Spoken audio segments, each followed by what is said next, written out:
الحمد لله نحمده ونستعينه ونستغفره ونعوذ بالله من شرور أنفسنا ومن سيئات أعمالنا. من يهده الله فلا مضل له ومن يضلل فلا هادي له، وأشهد أن لا إله إلا الله وحده لا شريك له، وأشهد أن محمدا عبده ورسوله. Indeed, all praise is due to Allah, and as such we should praise Him, seek His help and His forgiveness, and seek refuge in Him from the evil which is within ourselves and the evil which results from our deeds. For whomsoever Allah has guided, none can misguide, and whomsoever Allah has allowed to go astray, none can guide. And I bear witness that there is no God worthy of worship but Allah, and that Muhammad sallallahu alayhi wa sallam is the last messenger of Allah. The topic for this evening focuses on spirit possession. Before beginning, let me clarify that I'm not the world's most prolific writer on Islamic topics. This is a bit of an exaggeration. Spirit possession is a topic which I have written on as a topic for my thesis, Exorcist Tradition in Islam. But at the same time, this does not make me an expert in dealing with illnesses that people may be faced with. Because I just want to say this right at the very beginning, because research into this topic and an understanding of the ins and outs of it doesn't necessarily turn one into now the exorcist, where people will come flooding for treatment, etc., etc. So please, those of you who have your illnesses, don't assume that I'm going to be able to help you. Allah is the one who helps those who seek His help, and as I will explain in the course of my lecture, the methodology of the Prophet Muhammad sallallahu alaihi wasallam is the methodology that we will have to follow in order to treat our illnesses: spiritual, physical, intellectual, etc.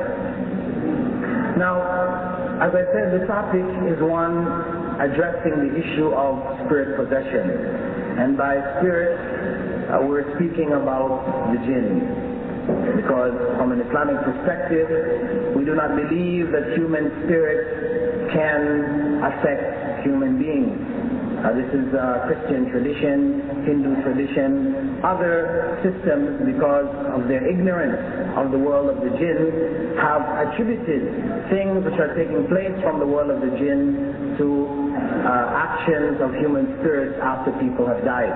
And traditionally, Christian as well as Hindu, Buddhist beliefs focus on the person who dies in times of tragedy, some tragic circumstances, murder, these type of things, where the person who dies in this way, they believe that the spirit continues to wander around the earth and it may affect people, and this is the basis of what they perceive to be spirit possession.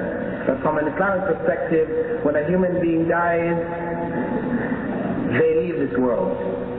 The spirit enters into the world of the barzakh, and that spirit has no effect on the living. There is no contact between human beings and the spirit of the dead. So from an Islamic perspective, the only possible source for spirit possession, people to be affected by those forces, is from the agency of the jinn. There have been people historically among Muslims who have denied that this takes place. Most of those who have denied it are from a group of rationalist philosophers which are referred to as the Mu'tazilites. But for the vast majority of Muslim scholarship, the issue of possession has been a recognized fact. And the evidence which is used, of course, from the Islamic perspective, starts with the Quran and the verse from Surah Al-Baqarah, verse 275, in which Allah subhanahu wa ta'ala says, الَّذِينَ يَأْكُلُونَ الرِّبَا لَا يَقُومُونَ إِلَّا كَمَا يَقُومُ الَّذِي يَتَخَبَّطُهُ الشَّيْطَانُ مِنَ الْمَسِّ. those who devour interest rise up like one stumbling from Satan's touch. And the leading scholars of tafsir like Al-Qurtubi, Ibn Jarir, Ibn Kathir, all of them have pointed out that this verse is evidence for the correctness of those who hold that human beings may be possessed by shaitan and the world of the jinn, devils we could say in general. We have from the Sunnah the statement quoted by Sophia, one of the wives of the Prophet ﷺ, which she said that Satan indeed flows in the bloodstream of Adam's descendants. This is one of the most commonly quoted texts. But there are also a number of narrations, among them that which is narrated by Ya'la ibn Murrah, in which he said, I saw Allah's Messenger do three things which no one before or after me saw. I went with him on a trip. On the way we passed by a woman sitting at the roadside with a young boy. She called out, O Messenger of Allah, this boy is afflicted with a trial, and from him we have also been afflicted with a trial. I do not know how many times per day he is seized with fits. The Prophet ﷺ said to her, give him to me.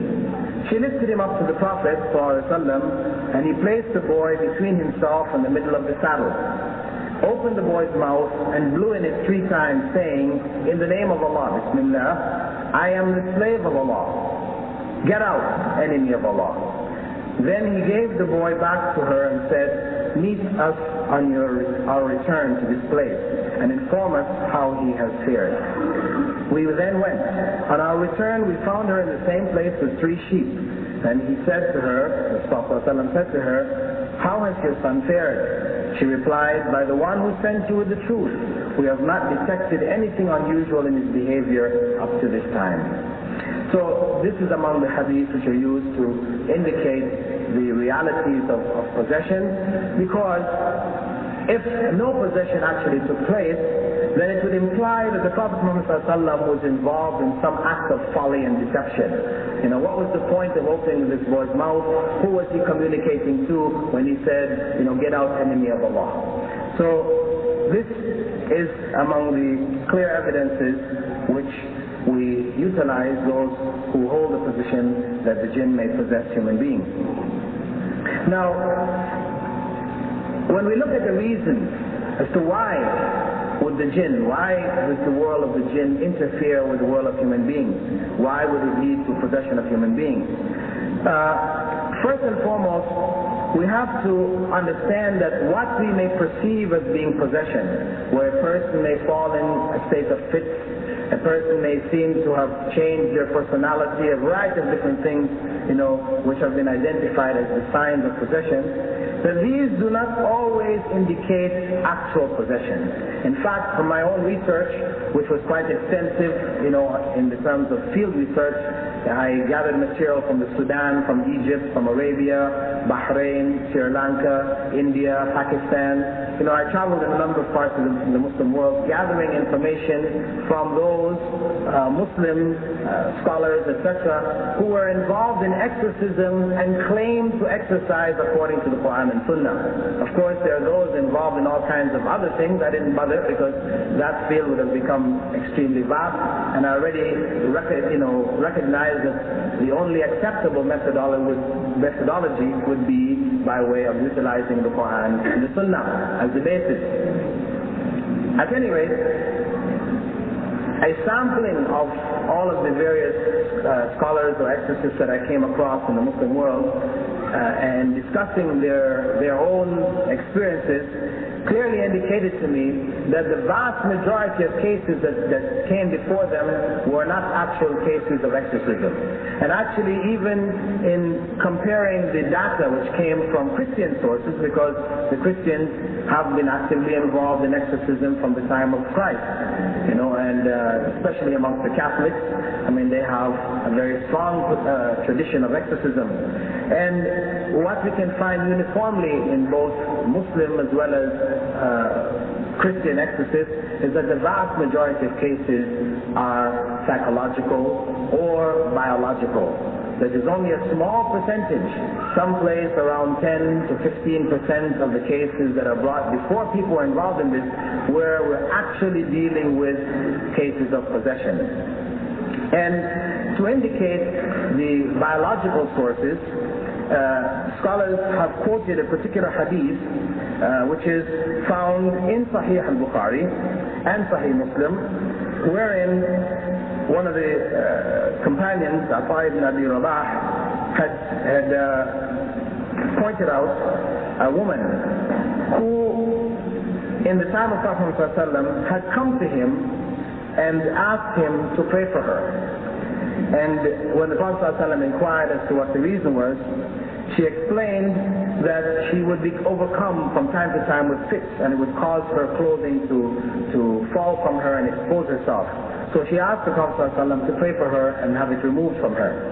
So he said, if you wish, be patient and you will have paradise. And if you wish, I can pray to Allah to cure you. She said, I will be patient. Then she added, but I become uncovered, so pray to Allah that I not get uncovered. So he prayed for her. So in this hadith, this particular narration, scholars like Ibn al-Qayyim and others have pointed out that this addressed a biological cause. If this had been a case of possession, then Prophet ﷺ would have used the common method that he used in dealing with other cases of possession, where he would instruct the possessing spirit to leave the individual. And this methodology also, we can say, is found in the Gospels, in description of Jesus, though we don't accept the Gospels as being truth, but there are some narrations in there which seem to coincide with information that we have, accurate information we have from Islamic sources, and that people who were possessed were brought to Jesus according to the text of the Gospels, and he instructed the possessing demons or spirits to leave, similar to the way in which Prophet Muhammad ﷺ would instruct them. Now, if we leave that biological or psychological side and we go over to the actual cases of possession, Ibn al-Qayyim had said, in describing the reasons, evil spirits mostly gain control over those having little religious inclination, and those whose hearts and tongues faith has deserted, those whose souls are desolate of the remembrance of Allah and of the formulas for strengthening the faith. When evil spirits meet a man who is isolated, weaponless and naked, they are easily able to attack him and overcome him. This is a general description of the state of people who tend to be overcome by the spirit world. Ibn Taymiyyah identified three main sources or causes among the jinn. He said the occasional possession of man by the jinn may be due to sensual desires on the part of the jinn, or even love, just as it may be among humans. A second reason was that demonic possession sometimes occur as a result of horseplay or jest, or plain evil on the part of the jinn, just as evil and mischief occurs among humans for similar reasons. And thirdly, possession is most often a result of the jinn being angry with some wrong which has been done to them. That in some way human beings have accidentally harmed them, and as a response to that harm, they may attack humans. And Ibn Taymiyyah pointed out that it's due to the ignorant and volatile nature of the jinn that their vengeful punishment of human beings, go far beyond their just deserve. Now, when we deal with possession may be complete possession, or it may be partial possession. In the case of partial possession, we have in the Muslim world as well as in the non-Muslim world a practice which is called mediumship. That is, cases where individuals become mediums by which one may communicate with the world of the spirit. The individual, male or female, who then identifies himself or herself as a medium, would seem to be overcome and may speak in the voice of one's grandfather or one's mother dead, etc. And this, in general, people in ignorance accept as being the dead actually communicating with them. This is a common phenomena in many parts of the world, even amongst Muslims. However, the realities in such cases is not that the spirit world, meaning human spirits, are in communication with the living world, but this is a case where a jinn may possess this person and communicate through them, and that jinn may be the qareen of the human who dies. That is, as Prophet ﷺ informed us, each and every human being, when he's born, is assigned an angel that prompts him to good, and is also assigned an evil jinn that prompts him to evil. This is a struggle which each individual goes through throughout his life. There are promptings in the mind, in the conscious, and in the subconscious, coming from both the world of the angels as well as the world of the jinn. And when a human being dies, the jinn that is assigned to them, the qareen, does not die at the same time because the life of the jinn is longer. So that qareen that was with the person who died remains in this world and may be the source of that mediumship, of that communication to human beings, where we imagine or we think that the voice and the information which is being conveyed to us is being conveyed to us by one of our dead relatives who have died. In fact, it is that same qareen, the qareen will be able to give us information of things which are unique to ourselves and that person. For example, yourself and your uncle, or yourself and your aunt or whatever, you experience certain things which nobody else knew about. And here is this medium communicating that information, and because this information is so private, it seems to you that this had to have been that dead relative of yours. The reality, as I said, is that it is from the qareen and not a human relative who has in fact died. Ibn Taymiyyah, talking about this phenomena, has said, the jinn usually communicates by either visions or voices with those seeking information among the idol worshippers, Christians, Jews, heretical Muslims, driven astray by the devil.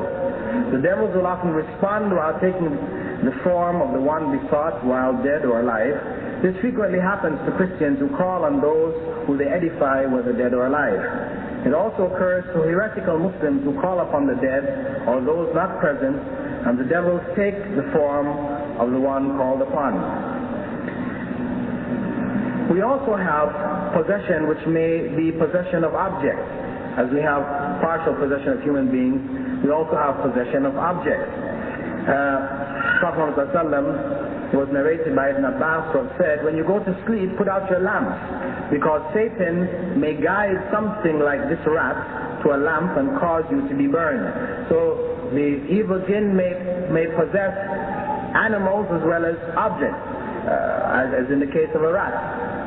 In the case of objects, we have the case mentioned in the Quran with regards to the people of Moses, alayhi salam, when he went to receive the message from Allah subhanahu wa ta'ala, and as family had them give their melted gold and melt it down and make a calf and have that calf as an idol for them to worship. The people of Israel did not fall in worship to that calf simply because it was placed before them, but as Allah mentions in the Quran, that the calf moved. The calf said, move. When the calf communicated, this is what convinced the people, the followers of Moses, the Israelites, that this calf was in fact alive. It was something which was somehow a god or whatever that they would worship. And of course, for us, we understand that what has taken place here is that the jinn has entered into that body, the calf, the statue, and communicated in this way to fool people. And we've had, recent occurrences of this in 1997, all over the world.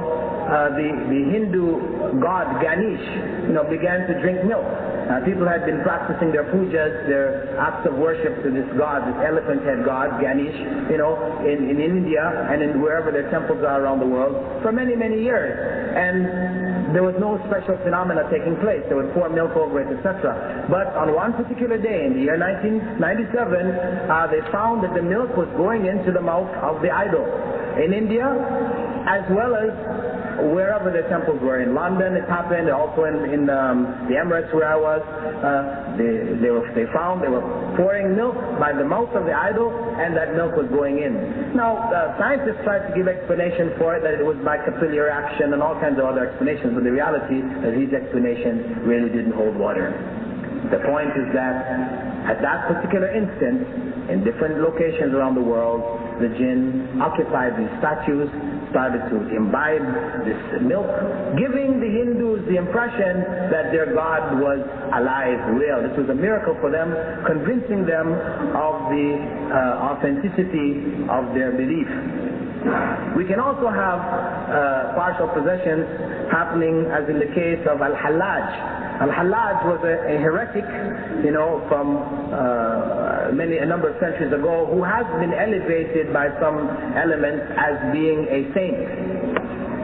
He was an individual who claimed that he was Allah, but there was no distinction between Allah and himself. And when he was taken before a tribunal and asked to recant his belief, he stood up and opened out his cloak and said, "There is nothing inside of this cloak except Allah." His favorite statement was, "Ana al-Haq." I am the embodiment of truth. And of course, Allah describes himself, wa huwa al-Haq, that Allah is al-Haq. He says, "Ana al-Haq." He's saying, Allah and I are one. So, when he refused to recant his belief, he was taken and executed. His head was cut off. Now, according to the fables of those who have elevated him to the status of sainthood, they claim that when his head was cut off, as it fell and it rolled, it kept saying, "Ana al-Haq, ana al-Haq, ana al-Haq," right? And for them, this was confirmation that, in fact, yes, this individual, this deranged individual, was in fact a saint speaking the truth. But the reality, of course, is that if in fact this took place, we can understand that it would have taken place by way of the jinn speaking out to this individual's head, because surely that person being dead was not going to communicate with any of the living. The third way in which possession the jinn may affect our world is that of what we call demonic visions. That is, where the jinn may take forms which appear before people. This is common amongst Christians. You have, many, many cases where they have seen the Christ child, Mary, appears before them, these type of things. We also have visions which are held by individuals, for example, who believe, again, this belief in sainthood and all this type of thing, where they have beliefs that certain individuals who they will designate as Sheikh so-and-so, as in the case of Sheikh Nazim and his followers, they claim that he can be in more than 7 places at the same time, and that his Sheikh was able to be in more than 14 different places at the same time. So what would happen is that he would be at home in Cyprus, and then some of his followers are saying, "But we saw him in Germany." He likes to go to Germany. Or they say, "We also saw him at the same time, the same day in Mecca performing Umrah." So this is evidence that this man is, somehow some kind of super spirit individual who's so close to Allah that he deserves, submission to. And so people submit themselves to him in ways which are definitely against the teachings of Islam. However, this phenomena, has been identified by the scholars, Ibn Taymiyyah among them, to be well known. In the past, this same type of thing occurred. In fact, Ibn Taymiyyah even mentioned that some people had come to him and told him that whilst they were in the process of doing Hajj, one of them had hurt himself, and he called out on Ibn Taymiyyah for his help. He called out to him, "Oh, Ibn Taymiyyah, help me," at the time. And he said when he called out, he saw Ibn Taymiyyah appear before him. And when he related this back to Ibn Taymiyyah informed him that this was not him. This was a jinni, appearing, confirming his shirk. Because for him to call out to Ibn Taymiyyah for help, Ibn Taymiyyah is, thousands of miles away. He is there in Mecca calling out to him for help. This is shirk. To call on anyone other than Allah is shirk. So those people who are involved in various acts of shirk, you will find among them visions common to confirm their state of disbelief. There's also a case which I came across in Sri Lanka back in 1992, in which a young boy, he was some 2.5 years old. He was born in a Muslim family. His name was Izan, Muhammad Izan. He was born in a Muslim family. And all of a sudden, he had this sort of illness. He was in hospital, briefly. He came out. He hadn't spoken. After this illness, he began to speak. And he began to speak in the language which was the language of the Hindus. He began to speak in the language, the Tamil language, right? Whereas his family were speaking Sinhalese, right? And he started to ask to go to a temple. And they took him to this temple. His family took him to the temple, and he started to do the rites of worship before the idols, and he started to sing the hymns of the Hindus, their chants and their worship, etc. It was something really, quite amazing. And this was documented by doctors, etc. They documented this was very real. It was in the newspapers, front page news, and it was quite shocking. In fact, it reached a stage where people were making pilgrimage from India, from southern India, Tamil Nadu, making pilgrimage there to Sri Lanka to come to this boy. They were bringing gifts, and they were asking him, their future. And even Muslims, unfortunately, got caught up in this. Many Muslims were coming to this individual and asking him to tell them their future and all this kind of things, And fortunately, one of the brothers there, brother by the name of Jazid Arif, he had read, because I'd been to Sri Lanka before and given lectures there, and he had read a book which I had written called The Fundamentals of Tawheed. And in it, I explained about this phenomena, the phenomena of what appeared to be reincarnation, right? Because this boy, he was claiming that he was someone else. He gave a name, he gave a place where he died. When they went there, they found that yes, there was a boy by this name who had been killed in an accident, and he was a Hindu boy, and here he was now claiming that this was himself, and that his parents were so and so and so, and these were the names of the parents, etc. So it appeared to be a case of reincarnation. This was a belief shared by both the Hindus and the Buddhists. And then this case became so popular in Sri Lanka that even the president, Premadasa, had, made statements about it, about this is showing that, we're all from the same, origin, whether you're Muslim or whether you're Hindu or you're Buddhist, we're all reincarnated. We could have been Hindus in our previous lives or whatever, So it was, for him, he used it as a means of what he felt to be uniting the people. And he even placed guards around the home of this family, to make sure nobody disturbed this process. In any case, as I mentioned, Jazid Arif had read my book, The Fundamentals of Tawheed, in which I described this case happening in India before, cases of reincarnation, and explained how it was possible for the jinn to implant ideas in the minds of children. Prophet ﷺ said, dreams are of three types. There are dreams which are from Allah, good dreams, true dreams. Dreams which are from the ramblings of ourselves. We read something, we see something, and all of a sudden we see it back in our dreams. And then dreams which are from shaitan. Shaitan may come and put ideas in people's minds. Sometimes you wonder, a thought comes to your head and you wonder, where did that come from? I wasn't thinking that kind of thought, and then here you are thinking it. This is why Prophet ﷺ told us that we're not held to account for our thoughts, because evil thoughts may come into our heads, without our intention, and if we were to be held to account for every thought that came in our mind, we would be in very serious trouble. So Allah, being most merciful, does not hold us to account for the thoughts that we have, and what happens instead is that we are only held to account when we speak on the thoughts and we act on it. So what happens then is that a jinn may put, like the same qareen, may put the thoughts of that in the mind of that child, images, visions, or concepts where the child expresses these things thinking it is his or her own, not aware that it came from another source. In any case, Yazid Arif, when he read this in my book, he took a local Maulana there who had the title, they call him the Jinn Maulawi, meaning that he was a person who was dealing with a lot of people who had... He took him to visit this child and the family, and when he had a bit of difficulty getting there, but eventually he was able to get in to see the child, and the initial reaction of the child when he saw the scholar was to run, to scream. Eventually they were able to get the child, hold the child down. He recited Quran over the child, and the child stopped. Changed, stopped speaking Tamil, reverted back to himself, and the whole state that he was in left him. Allah.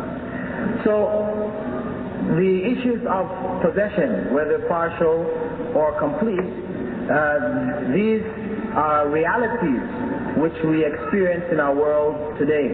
Much of it serves to reinforce shirk, which is in common practice in various parts of the Muslim world as well as in the non-Muslim world, mostly in the non-Muslim world, but unfortunately today amongst Muslims we find practices of shirk all over, and as such you will find that objects, places, things become possessed, visions appearing before people, so that the various shrines, like places like Ajmer, where people are making pilgrimage in the thousands, to a grave, a mausoleum, and performing all kinds of acts of worship at places like this, which is in fact out and out shirk. They will go there and have all kinds of experiences. People will go there with illnesses, etc., and they find themselves coming back feeling better, and miraculous cures, etc.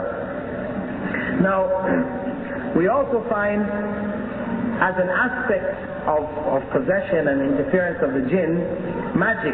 Even magic itself, is a result of the agency of the jinn. People involved in magic are often or mostly involved in some acts of sacrilege, but the way in which magic actually affects individuals is through the intervention of the jinn. Scholars of the past, have identified this. Similarly, the evil eye, which is real. I know many times people, who have come from Western backgrounds, been exposed to scientific teachings, etc. The idea of the eye, the evil eye, is something that people tend to want to deny. But Prophet ﷺ said, "Al-Ainu haq." Al-Ainu haq. That the evil eye is a reality. And he gave us ways of treating it. But this issue of the eye, as Ibn al-Qayyim had said, every possessor of the evil eye is jealous. There's jealousy which is involved in it, but not every jealous person possesses the evil eye. It doesn't mean just because a person is jealous automatically the evil eye is in effect and people are being affected, but it is in specific cases, and these specific cases are a result of intervention by the jinn. Now, in terms of exorcism, how do we treat those who are possessed? First and foremost, let me say that from an Islamic perspective, there is no such thing as an exorcist. No such thing as a profession where a person becomes a professional exorcist. We have this in the Christian tradition. They have a position in the church known as the exorcist. A person gets special training for it, and that's his job. In the case of Islamic tradition, people were not taking on this as specific roles, as I am an exorcist, that's my job, people, that's my 9 to 5, I'm an exorcist. No. What would happen is that people would get ill, through the effects of the jinn, etc., and they would go to a local scholar, or they would go to, their friends or whatever, and whoever, felt a desire to try to help, they would seek to help them by recitations, Quranic recitations, etc., and in this way they were treated.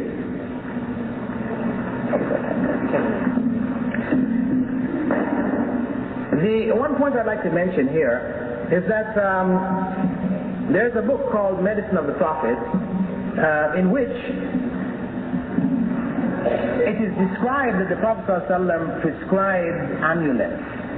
Actually, the term used is ruqya or ruqa. And the translator of this book, Khuli, I think his name is, he translates this as amulets. So it appears that the Prophet ﷺ is prescribing amulets for people, but this is a mistranslation. The ruqa or ruqya are incantations, recitations, things which are said over a person who may be possessed. From an Islamic perspective, these recitations should be using Quranic verses, or it should be in statements which are intelligible. You have people who make amulets, which are commonly known in the Indo-Pakistani part of the world as ta'weez, where people will make these little writings and things, and they wrap it up and put it in a little case, and you wear it around your neck or on your arm, etc., etc. When you take these things apart and you look and see what is written on them, you will find it has a bunch of lines and letters and numbers and these kind of things, and this is all considered in the category of shirk. This is not acceptable. These numbers which people have assigned to Quranic verses, saying Bismillah is 786, this is a common number which people use, they will write it, 786, etc. And they believe this means Bismillah ar-Rahman ar-Rahim. Please know that it does not mean Bismillah ar-Rahman ar-Rahim. 786 does not mean that at all. What they have done is they've given values to Arabic letters. And adding up these letters, they're getting 786. However, this same 786 could be used to create a sentence in which you're saying there is no God and Muhammad was a magician. You could write that out in Arabic and have it add up to 786 also. So please note that 786 has no special value, it does not mean Bismillah, and this use of numbers and letters to signify Quranic verses is nonsense. It has no basis in Islamic teachings at all. In terms of the treatment, and my time is running out, and actually there's a lot of material here, but anyway, I've just tried to shorten it down. In terms of methodology, what was the prophetic methodology? The prophetic methodology began with undoing charms. For example, in the case when a magic spell was cast on him, he was informed by angels that the person who did the charm was a particular individual, and he had made the charm and put it in the bottom of a particular well. So he sent Ali ibn Abi Talib to go and get this charm and take it apart, and while he was taking it apart, he recited the qul's over it. So a part of the prophetic methodology is if one finds a charm in one's home, and there are people, unfortunately, in the Muslim world who are very much involved in magic. You know, people either because they want to get married, and there's a book on the market printed in Pakistan and India. It is also called Prophetic Medicine, and it has, you know, all kinds of things that you can write down if you want somebody to fall in love with you, if you want to have children, if you want this to happen or that to happen, you do this thing, you put it in water, you drink it, or you tie it on the person's door, or all kinds of foolishness, burn it, and all kinds of advice of what to do to try to creating these charms, putting it in people's homes and this type of thing, right? So if you find yourself in some state of illness or whatever, you find yourself uneasy and you find in your home some charm, what do? You take apart this charm, destroy it, while reciting the qul. The second method which Prophet ﷺ used was that of addressing the spirit which possessed the person.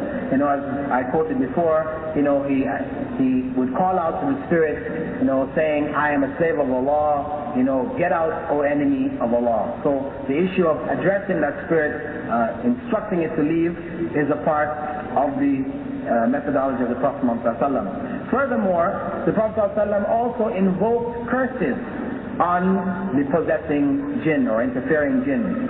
He would hear, Prophet ﷺ would say, A'udhu billahi mink, or Al-anak bila'anatillah. He would use these phrases, which is, may Allah curse you, I seek refuge in Allah from you, may Allah curse you. So this as part of the methodology for trying to expel the possessing spirit, one may call on Allah's curse on that possessing spirit. The third step is that of recitation. recitations of Surah Al-Fatiha. This was done by the Sahaba. For example, Kharija ibn Asfalt had mentioned that on his return on a journey, he came across a man who was possessed and had been tied up in iron chains, and the family of the man had come to him and asked him if he had anything from Muhammad ﷺ to help treat such illnesses. So that companion recited Surah Al-Fatiha over him every morning and every evening for 3 days. And whenever he would finish the recitation, he would gather his saliva and spit off to the side, and the man eventually got well. So this, when he came back and informed Prophet Muhammad ﷺ confirmed his use of Fatiha in this way. Now, this is a legitimate use of Fatiha outside of our prayer. There is another way what people tend to do. If we're going to have a gathering, before we start the gathering or at the end of each gathering, people will say Fatiha, and they go and they recite Fatiha. Actually, this is not from the Sunnah. You know, we don't go and take Surah Al-Fatiha and start to use it for anything you want to use it for. We have it in the Quran, we read it when we read the Quran, we read it in our Salah. That's it. To use it for anything else, we must have authority from Rasulullah sallallahu alaihi wasallam. You see, this issue of utilizing the deen, it has to be, even for cases where people are possessed, etc., it has to be with confirmation from Prophet ﷺ. This whole issue of possession is not like an issue of physical illnesses, where when you're sick, you come to a doctor and the doctor will experiment on you. He thinks he has an idea of what your illness is, so he prescribes a medicine. If this medicine doesn't work, or the dosage is not high enough, he'll increase the dosage, or he'll prescribe another medicine. And he keeps prescribing until one finally works, right? Once that one works, then he will, make a note of it, and this becomes a part of medical tradition, that whenever a person comes with this particular illness, you use that medicine for that illness. And the doctor will experiment on you. He thinks he has an idea of what your illness is, so he prescribes a medicine. If this medicine doesn't work, or the dosage is not high enough, he'll increase the dosage, or he'll prescribe another medicine. And he keeps prescribing until one finally works, right? Once that one works, then he will, make a note of it, and this becomes a part of medical tradition, that whenever a person comes with this particular illness, you use that medicine for that illness. Now, treating those who are possessed is not in the same way. We cannot go there and start experimenting and doing whatever works. So you'll find, when you go into different parts of the Muslim world, people in dealing with possessed people, you'll find them doing all kinds of things. They're tying strings around people's fingers and around their toes. They will tie, knots in their hair. They will do all kinds of things. They tell you, okay, we're going to chase the jinn up your body, from your foot all the way up to your hair, and then it gets into your hair. We cut off the hair, we put it in a bottle, we set it on fire, we burn the jinn. I mean, these kinds of stories, these kinds of fables, people seem to get up and they feel they're well. I'm okay now. This thing works. But what is happening here is that, in medicine, whenever they're giving a drug trial, a new trial for a drug, they always do it with a control group. They take 10 people and they will give them this medicine. Then there will be 10 people who they will tell they're giving this medicine, but they're giving them sugar pills, right? They call it placebo, right? Why? Because what they're going to find is that of those 10 people who were given this medicine, which was in fact sugar pills, maybe 30% of them will get well. They will get well. So if the actual medicine is only getting 40% well, and sugar pills are getting 30% well, they say this medicine is no good. If the medicine is working like 90%, and then you have a 30% for the placebo, you say, okay, you've got a good medicine here. What this is telling you is that if a person has confidence in their doctor, that confidence, that trust can help to cure that person. Similarly, when this exorcist, he tells you, okay, the jinn, we've chased it up to your hair, we've taken it out, we got your hair, we're going to burn him. The person is actually believing this thing, and in that case, where they're not actually possessed, where what they had was a psychological problem, or it may have been partially biological, then they cure themselves. So, what we're dealing with here, when we deal with the whole issue of exorcism, is that we have a methodology of the Prophet ﷺ. This is deen here. The deen is not subject to experimentation. So we cannot experiment around and say whatever works now becomes, this is valid, I can use this. We have among the prescribed things Ayatul Kursi. The scholars of the past used it and found that it was very effective, based on the teachings of Prophet ﷺ in breaking spells which are on people. Among them, the basmala, Bismillah, using Bismillah ar-Rahman ar-Rahim. Prophet ﷺ had said that you should place your hand wherever you feel pain in your body. If you're feeling pain in your body, it may not be a biological thing, because a jinn that has partially possessed a person may cause pain, or they may feel something in their body. So when a person has this, they place their hand on their body, they say Bismillah 3 times, and they say A'udhu billahi wa qudratihi min sharri ma ajidhu wa uhadiru. And this means I seek refuge in Allah and His power from the evil that I find and the evil that I fear. It is, you say Bismillah 3 times, actually there's a whole bunch of them that I'm going to be saying now. And then you say أعوذ بالله وقدرته من شر ما أجده وأحاذر.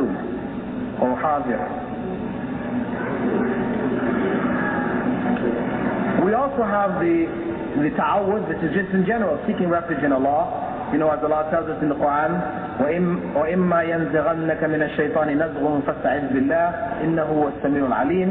And if Satan touches you, seek refuge in Allah, for verily He is the hearer and knower. So we have Aisha radiallahu anha saying that Prophet ﷺ, whenever any member of his household fell ill, they had pains, etc., Prophet ﷺ used to blow over them and recite the mu'awwadatan. We also have the adhan, reciting the adhan. The companions of the time, because Prophet ﷺ has said that whenever the adhan is recited, the evil jinn will flee. And when it's finished, they will come back and interfere with an individual in his prayer. We also have a variety of prophetic prayers, but unfortunately, time is running out further and further. I can just say that we can find in the bookstore, the book which I wrote called The Exorcist Tradition in Islam, all of the prayers are listed there. Besides that, we also have medicines which Prophet ﷺ prescribed. He prescribed the ajwa dates, saying that the person who takes these dates in the morning, neither magic nor poison will hurt them. And also he prescribed what are known as truffles in English. It's called al-kam'a in Arabic, that its water, use of the water, is a cure from the ayn, the evil eye.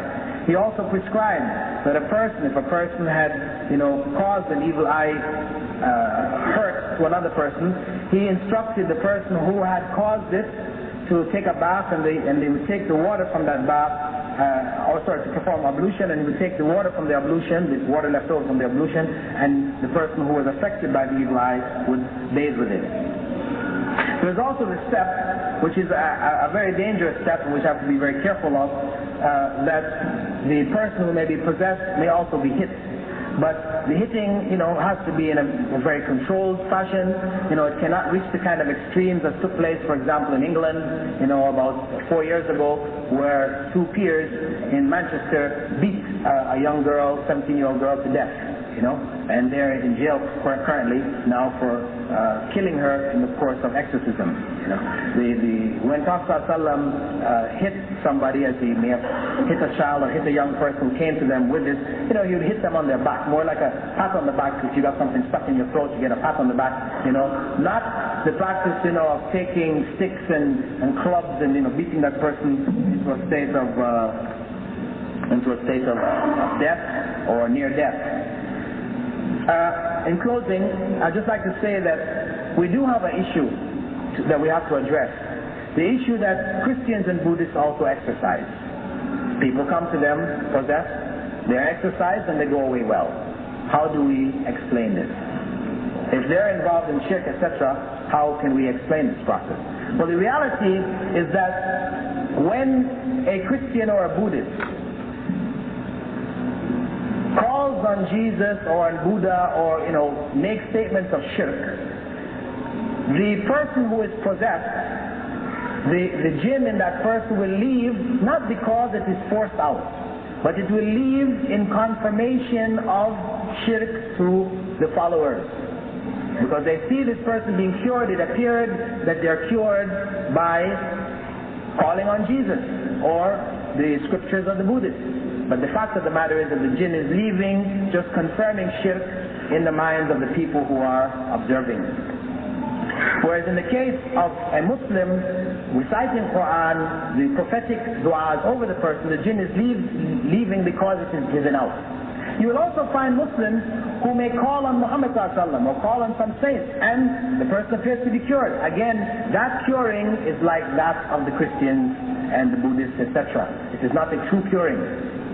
So, in closing, I would just now say that for Muslims, we have a variety of du'as, Quranic verses, etc., and practices which Prophet ﷺ has given us in order to protect ourselves. Whether they are du'as to be said in the morning and the evening, du'as to be said before we go to bed, du'as we say before going to the bathroom. There is a variety of different du'as that are available in books like the Hisn al-Hasin, I think, or Hisn al-Muslim, which is the fortification of the Muslim, which is a nice collection of authentic du'as, and it mentions in there most of the du'as which may be said, to protect one from the effects of the jinn throughout one's day. I mean, even to the point the Prophet ﷺ gave us du'as before husbands and wives come together. There's a particular du'a we say to keep shaitan, the evil jinn, away from the offspring. So it is for us to learn these prophetic prescriptions. There is so much in the prophetic prescriptions that if we spent our time learning it, we wouldn't have time to get involved in the amulets and the other practices of shirk, etc., which are being offered in many parts of the Muslim world today as a means of dealing with exorcism. We should not go to those who are involved in magic to deal with magic. Those who are involved in magic are involved in sin, are involved in kufr. Because Prophet ﷺ said that whoever enters into magic has entered into kufr. So the only way is to use the method which Prophet ﷺ gave us, and we also protect ourselves by utilizing the various formula which he gave us. And at the same time, when we recite these formulas, we don't recite them in a ritualistic way, but reflecting on the meanings. And when we look into the meanings, we'll see that the meanings all involve putting our trust in Allah, because ultimately Allah is the one who cures. And we have to put our trust in Allah. It is not the person who recites over us or what is recited. Ultimately, it is trust in Allah, and the help of Allah, we overcome these things. So even a person who may do all their du'as, recite all the things that they should recite, do everything that they should do in a day, it doesn't mean that they can never be affected. They can still be affected, because Prophet Muhammad ﷺ, who was the best of us, was affected by magic. So it can happen, but the point is, what do we do? Do we fall apart? Do we then turn to sources of shirk, etc., to cure ourselves? No. This is just a trial and a test in our lives. We have to put our trust in Allah, and He is the best to protect and the best to heal.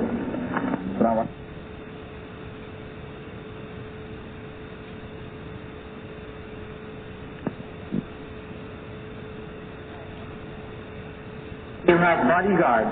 Didn't you come across the hadith, if people gather to harm you, they will not harm you except what Allah has destined for you? And if people gather to help you, they will not be able to help you except what Allah has destined for you. Why don't you put your trust in Allah subhanahu wa ta'ala? I'd like to thank whoever sent that, as well-intentioned advice. I can only say that I didn't ask for any bodyguards. Brothers who felt that they wanted to do security for the speakers or for the gathering, that was their choice. I didn't ask for it. Questions? Well, actually, I would just try to deal with the questions that relate to the topic of Brother Bilal Phillips' speech, if you don't mind. And then if we have time, then we'll deal with some others.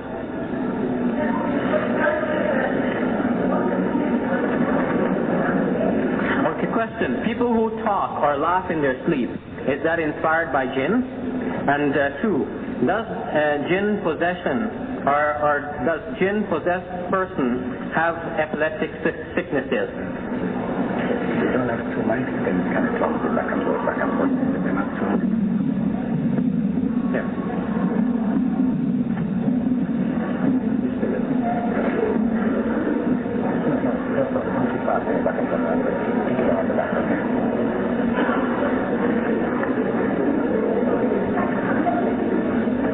laughing or talking in a person's sleep, is not a sign of jinn possession. And epileptic fits, which a person may suffer from, may be either biological, which have to do with injuries to the head or a variety of other injuries or imbalances in the body chemistry can lead to it, or it may be from the source of the jinn. So whenever we deal with any symptoms amongst people, and some of the questions are going to come, I looked at some of them asking about the symptoms. How do we know when somebody is possessed? And what are the signs that indicate possession? Actually, the book which I have written has gone into details, identifying from different sources those who are involved in the field, the common factors that they have identified. But the reality is that probably the greatest symptoms would be changes in personality, where a person exhibits behavior which is vastly different from their norm, and they will tend to shy away from religious things, whether it has to do with prayer or fasting, anything connected with the religion, the Quran, these type of things. And in extreme cases, you may find the person's actual voice changing, where a person may speak with a voice which is not the normal voice that they normally speak with. But again, as I said, some of this may have biological origin. That when we find somebody who is exhibiting strange behavior, etc., our first response should not be, this person must be possessed. Because you find, unfortunately, many parents, as soon as, children who are, for example, in this society, who are going to the public schools here, who are exposed to all of these, abnormalities in behavior, etc., which go on in public schools, and then our children come home and they start to exhibit some of these things. We assume, because this is not something we're used to in the home country, right? Back home, back in Pakistan or Egypt or wherever, we're not used to children behaving in this way, that we automatically assume that it must be a jinn that has gotten them. We have to be very realistic to look at the situation, try to understand the situations that our children might find themselves in, and we have to take responsibility.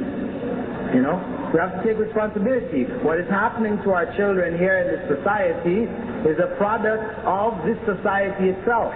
What happened in Colorado, what happened in Alberta, what happened also in England and Ireland, these kinds of aberrations in behavior, etc., this is a product of the system, which does not provide moral guidance for youth. So when our children stray, we don't need to blame it on the jinn, we need to blame it on ourselves for not providing them with the proper guidance that we should through either Islamic schools and education, Islamic environment. We have to take responsibility and not try to blame it on the jinn. Question. Assalamu alaikum. My question is, I have a brother who started working at the age of 18. He was generous when family and friends came to him. He fell apart when he started drinking and lost his job. He only worked for 7 years. He does not work now, neither drinking. It is said magic or evil eye happened to him. That's why he's unable to work. But when you sit with him, he is very social fellow, and you cannot find anything wrong with him. He is now 48 years old, which means he hasn't worked for many years. If he was 18 at the time, 25, since 25 to 48 he hasn't been working. How do I help him? I am very concerned with his welfare. He does not pray though. Well, as you said, the person who's asking the question has said that this individual, while working, began to drink. Obviously, there's something that led that individual to drink. What we should try to find out is why did that individual begin to drink?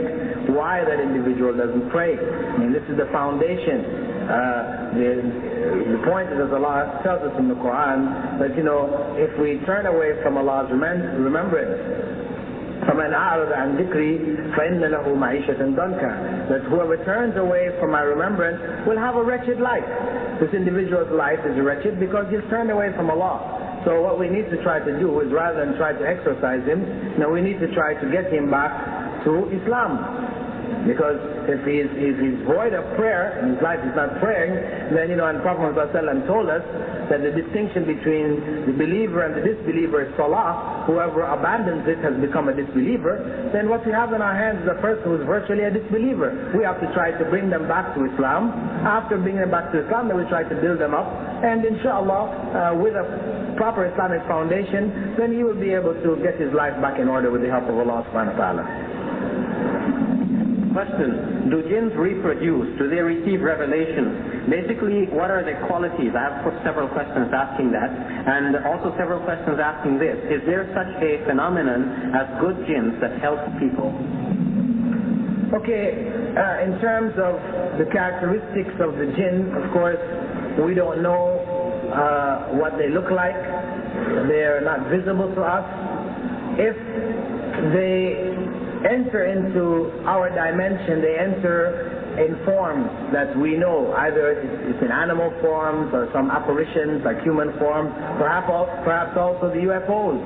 These UFOs that people keep talking about, my view is that what is real of them is probably the jinn. Because we can be assured and have no doubt that there are no intelligent beings in some other part of the galaxy. Some other part of the universe. There are no intelligent beings there. If there may be life in the form of vegetable life or animal life, which is not intelligent, having a choice between good and evil, because Prophet Muhammad was the last prophet of Allah. If there were beings somewhere else across the universe that we ultimately were going to come in contact with, we would have been informed about them. Prophet ﷺ told us about the jinn. Allah revealed a chapter in the Quran about the jinn, and they are invisible to us. So if revelation is going to clarify about the jinn, surely it would also clarify about other intelligent beings in other parts of the universe. So we can just cancel that. But for those who believe that evolution is what brought us here, there is no God, for them it is a part of their we could say psychological need to find other beings, to justify our existence. That if this happened by chance, by evolutionary processes, then this should also have happened, in some other stars and some of the galaxies around. It should also have happened. This is logical. If it happened here, it should happen elsewhere. To not find it elsewhere is to be put in a situation where obviously this is like a one-time thing, meaning it wasn't by chance, it means there was purpose behind it, there has to be God. They don't want to deal with that, so the whole of their scientific programs in space and astronomy, etc., all of it is focused on trying to find life in the universe, to justify their belief that we are here by accident. Probably the greatest expression of shirk in our times. How can one be helped if he is possessed, but the possessed person is involved in bid'ah? Well, we have to start by clearing up the bid'ah. Because bid'ah and any other form of deviation becomes an opening and an invitation to possession, to corruption from the world of the jinn. So we need to clear up, if the person is involved in bid'ah, then we first try to clear up those things either from his or her home or the area in which they live or whatever. We clear that area, purify the area, then we try to deal with the individual, or we do it simultaneously. Question: is it shirk for someone to seek help through an exorcist? I mean, one who does not involve in shirk. No, it would not be considered shirk. As I gave examples of companions of Prophet Muhammad ﷺ who treated those who were possessed, as long as the treatments, the ruqya or ruqa, are involving Quranic verses or statements which are themselves acceptable Islamically. It is perfectly legitimate. But as I said, it's not to go seek an exorcist, to seek somebody who would exorcise that person or yourself. Because as I said, we really don't have exorcists in Islam. We have people, individuals who have accepted, to help others. Not as a profession, 9 to 5, but, if people come to them, they will read Quran over them, whether they're half the Quran or they know a lot of Quran, their recitation is good, they are strong Iman, whatever. Whoever is approached like that, it is their duty Islamically to try to help those who are in need. Please explain the use of Zamzam water in exorcism and the use of dua water in exorcism. By dua water is meant the water over which Quranic ayah is read and blown upon. Well, we actually have no evidence for the use of dua water, which is called here dua water.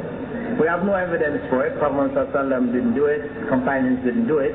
It has become a common practice amongst people who are involved in exorcism in our times, but really, as I said, it has no foundation in the actual methodology of the Prophet Muhammad ﷺ and his companions. And the use of Zamzam in exorcism, again, we also have no example of the companions using this or the Prophet Muhammad ﷺ, but we know Prophet Muhammad ﷺ has said that Zamzam is for whatever it is drunk.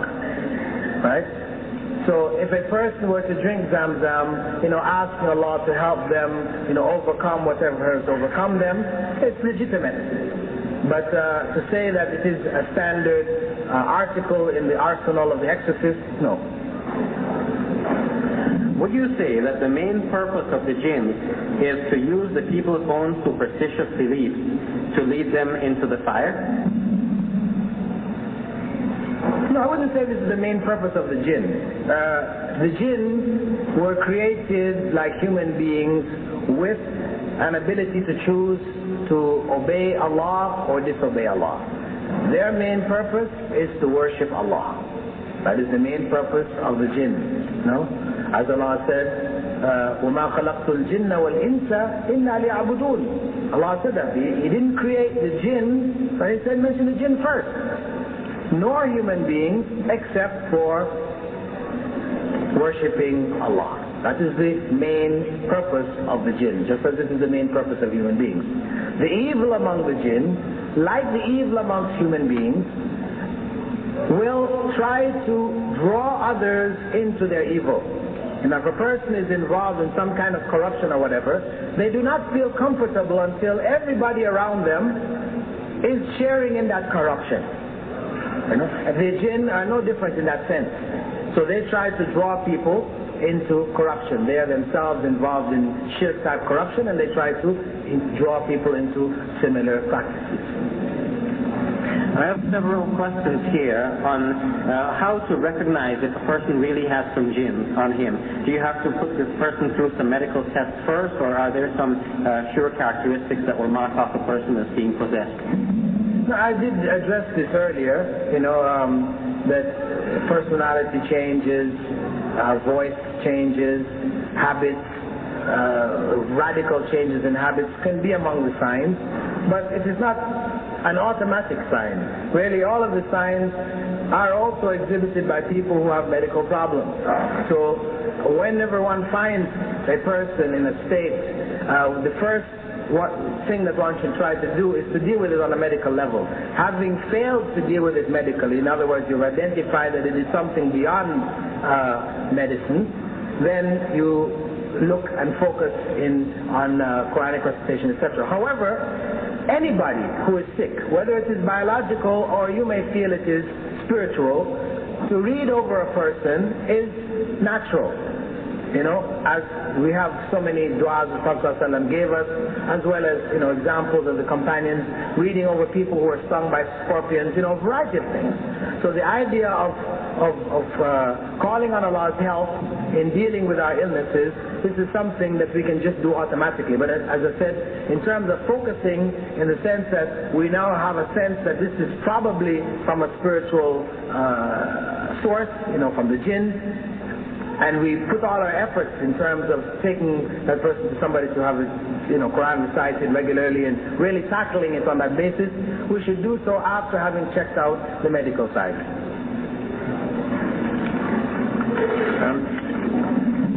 What must you do if you get a bad dream that you believe is from the shaitan? And a related question, what should one do or say if one feels the presence of a jinn, or if one gets a really bad smell just out of the blue? The Prophet ﷺ had instructed us that if a person has a bad dream at night, they can either get up and make 2 rak'ah, they can turn in their bed if they're sleeping on the left side, turn to the right side. They can spit, but it's not really spitting, but blowing and seeking refuge in Allah. These are among the things one can do, when one experiences a bad dream. What was the other part of it? If you feel that there's a jinn around. If you feel the presence of the jinn, it is possible for you to make the adhan. This is amongst the things that I mentioned. Some of the Sahaba did. When they were presences, they felt the jinn being present or whatever, they would make the adhan, say the adhan out, because Prophet ﷺ said that the jinn will get away. Also, there's a variety of different verses from the Quran, like Ayatul Kursi, the last 2 verses of Surah Al-Baqarah. These may be recited as a means to clear the air, when one finds oneself in an environment that seems to be, spiritually evil or whatever. I have another personal question which I'll ask Brother Bilal to answer, but in general I'd like to advise all Muslims that we must think good of people. You see something that you don't understand, don't assume that something is wrong here. Assume that there's something that you don't understand, and check it out with the brother personally. Somebody asked one of our popular speakers one time, how come you shave your part of your face like that? This is not right. And then the brother explained that the hair doesn't grow on that part of his face. You see, when they saw his face, they just assumed he's doing wrong, whereas they should have assumed some excuse for the brother. So the question again is about security issues, and in reference to a recent program that was held at Madison Square Garden. Is there anything you'd like to say about that?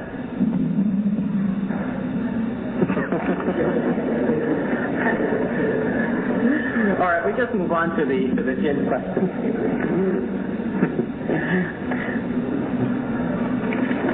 Okay, can human beings tame jinns and send them to harm other human beings? I have many questions on this topic.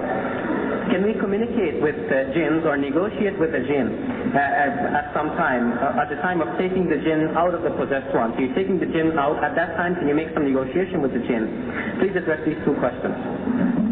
Okay, the one about Madison Square Garden, I should just mention that there was a lecture given there back, I think, in the end of January, and I didn't attend. I wasn't able to attend, and I gave my presentation over the microphone, or over the telephone, and then it was broadcast there.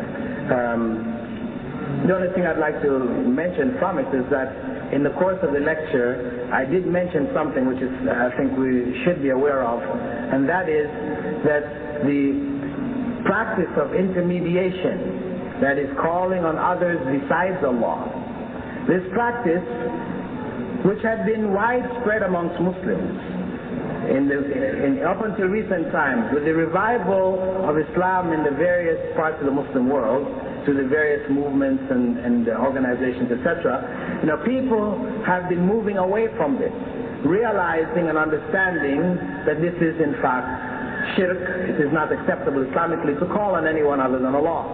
And I just mentioned in the course of the lecture that there is an individual, and probably a number of other people with this individual, who is currently, trying to revive this, calling back on others, meaning specifically calling on Prophet Muhammad ﷺ in prayer. And that individual, his name is Noor Hamim Keller. He's written a book called The Reliance of the Traveler. Right? It's translated work of one of the early Shafi'i scholars. But in the appendix of that book, he brings about 10 pages, a 10-page argument for justification for praying to Prophet Muhammad ﷺ, to direct prayer to him. And I just mentioned it in the course of that lecture. It created a bit of reaction there in New York, because perhaps a number of people who were in the audience, were amongst his followers, of those who are enamored by some of his ideas. But I felt it was my duty, to clarify when I was addressing different issues that the Ummah is faced with today. I clarified that this is one of the modern attempts to revive an evil amongst the Ummah, because our basic foundation is that Allah alone is our Lord, and He alone deserves our worship. And to call on anyone in prayer is to worship them. It is an act of worship. Prophet ﷺ said, "Ad-du'a huwa al-ibadah." That dua, when you call, make supplication, that is an act of worship. To whoever that supplication is directed, it becomes an act of worship to that person. So you cannot say, I'm calling on Muhammad ﷺ and asking him to take my prayers to Allah, that really I'm worshipping Allah, I'm just asking Prophet ﷺ to convey it. No. If you have called on Prophet Muhammad ﷺ, you have worshipped him. Because only Allah can answer our prayers, as He told us, "Ud'uni astajib lakum." Call on me and I will answer you.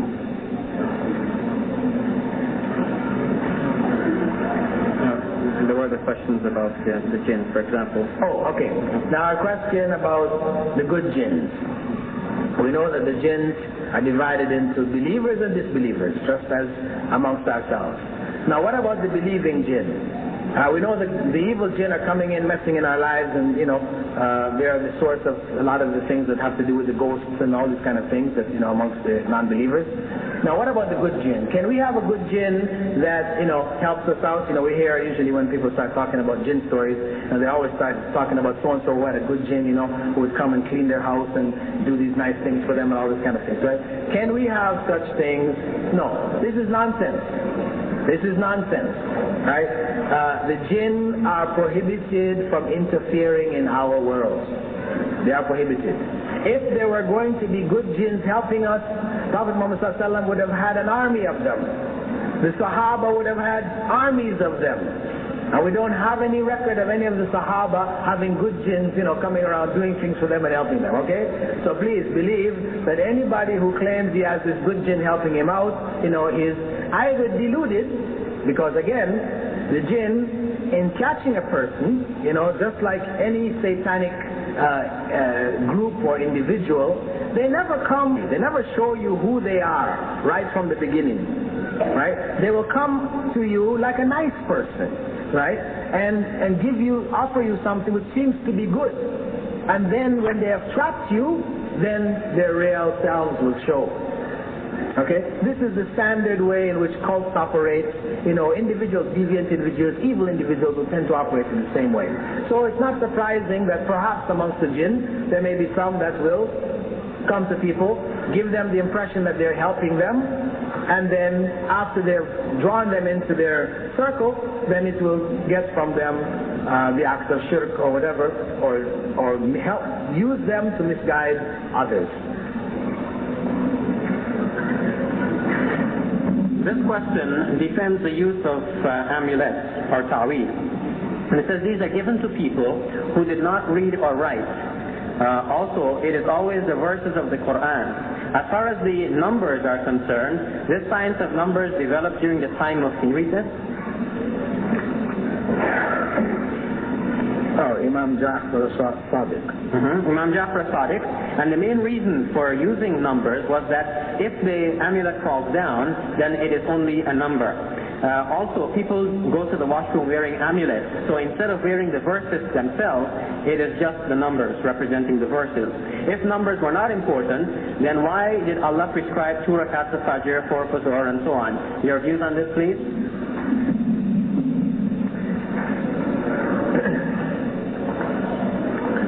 The science of numbers was not developed during the time of Ja'far al-Sadiq. That's nonsense, first and foremost.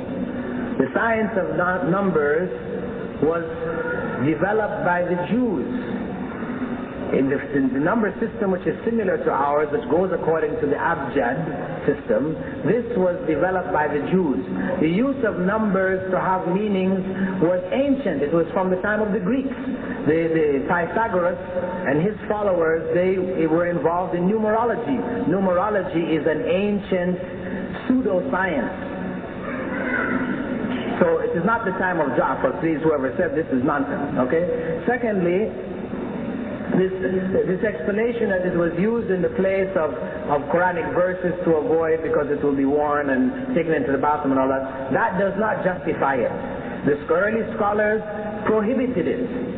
They prohibited it because these numbers do not represent the verses that they claim that they represent.